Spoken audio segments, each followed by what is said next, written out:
جس جلسے میں خطیب حضور مفتی اعظمی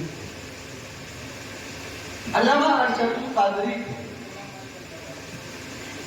اس کے علاوہ دیگر اکابر علماء کرام اس جلسے میں موجود رہے، اور وہ جلسہ ختم ہونے کے بعد عوام نے اس جلسے پر جو بیان کیا گیا، ان باتوں پر عوام نے جو عمل کیا، اس عمل کا نتیجہ یہ ہوا کہ اس جلسے سے ہم کو سنیت کا سب سے بڑا ادارہ الجامعۃ الاشرفیہ مبارک جلسے بے شمار ہو۔ ایک جلسہ اور ہوتا تھا جس میں مقرر خصوصی کی حیثیت سے شیخ عبد القادر جیلانی ہوا کرتے تھے، اور محفل میں حضور عبد القادر جیلانی کا خطاب سننے والے لوگ ان کو محفل سے زندہ نہیں بلکہ مردہ اٹھایا جاتا تھا۔ وہ محفل غوثیہ ہے، اور اس محفل کے مقرر خصوصی کا نام شیخ عبد القادر جیلانی۔ جلسوں کا مقصد اپنے ماحول میں چینجنگ کرنا ہونا چاہیے، ماحول کو بدلنا ہونا چاہیے۔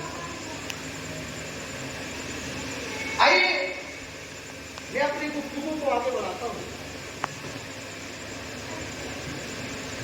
ما من احد یسلم علی یوم الجمعہ او لیلۃ الجمعہ، اللہ کے رسول صلی اللہ تعالی علیہ وسلم نے ارشاد فرمایا کہ جو انسان مجھ پر جمعہ کے دن یا شب جمعہ میں درود پاک پڑھتا ہے تو میں اس شخص کے درود پاک کو اکتبو فی صفحۃ بیضاء، میں اس انسان کے درود پاک کو سفید رجسٹر پہ لکھ لیتا ہوں۔ اس میں سفید رجسٹر پہ لکھ لیتا ہوں۔ بھائی رجسٹر میں وہ لکھتا ہے کہ جس کو بھولنے کی بیماری ہو۔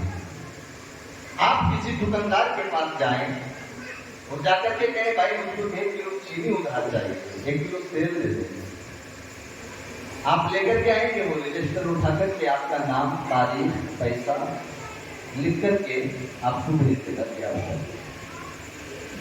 بھائی دکاندار صاحب نے کیوں لکھا؟ اس لیے کہ وہ کہیں بھول نہ جائے۔ لیکن ہمارے نبی نے رجسٹر میں کیوں لکھا؟ حالانکہ ہمارے نبی بھول سے پاک ہے، نبی کبھی بھول نہیں سکتے۔ بھول سے پاک کرنے کے بعد میں نبوت کے مرتبے پر فائز کیا جاتا ہے۔ نبی بھول سے پاک ہے، وہ کبھی بھول نہیں سکتے۔ تو بھائی پھر نبی نے ہمارے درود پاک کو سفید رجسٹر میں کیوں لکھا؟ بھولنے کی بیماری نبی کبھی بھول نہیں سکتے۔ جو بھولتا ہے وہ نبی نہیں ہو سکتا۔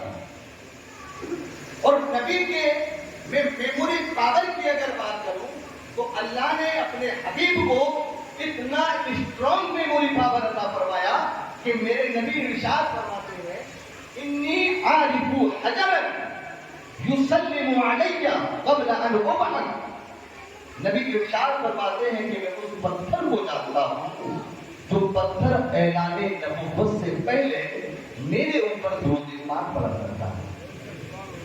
دنیا کے اندر پتھر بے شمار ہے،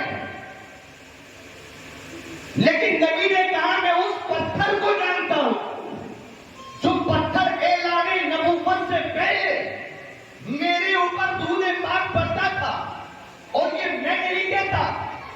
آپ دیگر کتب کو اٹھا کر کے دیکھیں، علامہ تہلان سیرت النبویہ شریف کے اندر رقم 3 ہے، ان اللہ لم یعطی جميع الناس من بدء الدنیا الى انتہائها من جنب عقلہ فی جنب عقل رسول اللہ صلی اللہ تعالی علیہ وسلم الا كحبۃ رمل من بین رمال الدنیا۔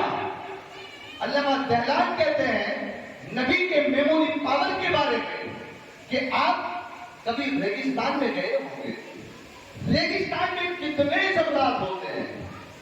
علامہ سیلان کہتے ہیں کہ انگلی ریگستان میں ڈبونے کے بعد انگلی پر جتنے ذرات لگ کر کے آئے ان ذرات میں سے ایک ذرہ نکال دیجیے.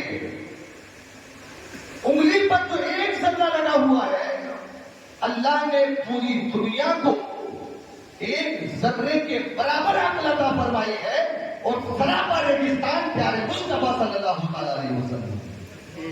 یہ نبی کا میموری پاور, نبی کے میموری پاور کتنا اسٹرانگ ہے, کتنا پاورفل ہے, تو نبی بھول نہیں سکتے. تو بھائی پھر نبی نے ہمارے درود پاک کو رجسٹر میں لکھا کیوں؟ اب بات سمجھ میں آئی کہ نبی نے ہمارے درود پاک کو رجسٹر میں اس لیے لکھا کہ مرنے کے بعد جب ہم اپنی قبر میں جائیں گے تو جمعے کے دن یا شب جمعہ میں یا جمعے کی نماز پڑھنے کے بعد درود و سلام ہم پڑھتے ہیں.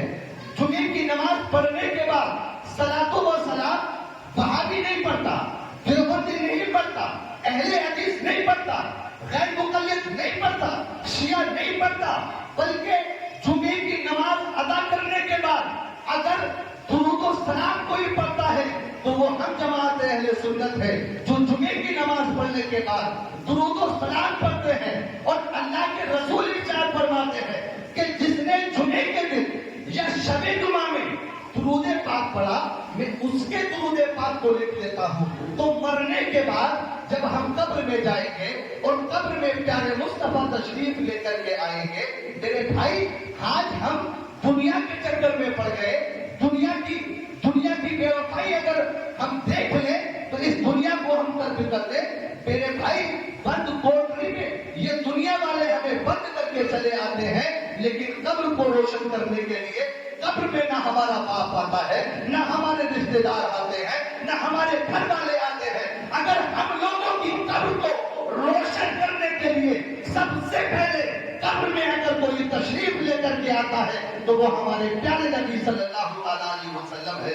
اور اسی کو اعلیٰ حضرت نے کہا کہ قبر میں لے جائیں گے تا حشر چشمے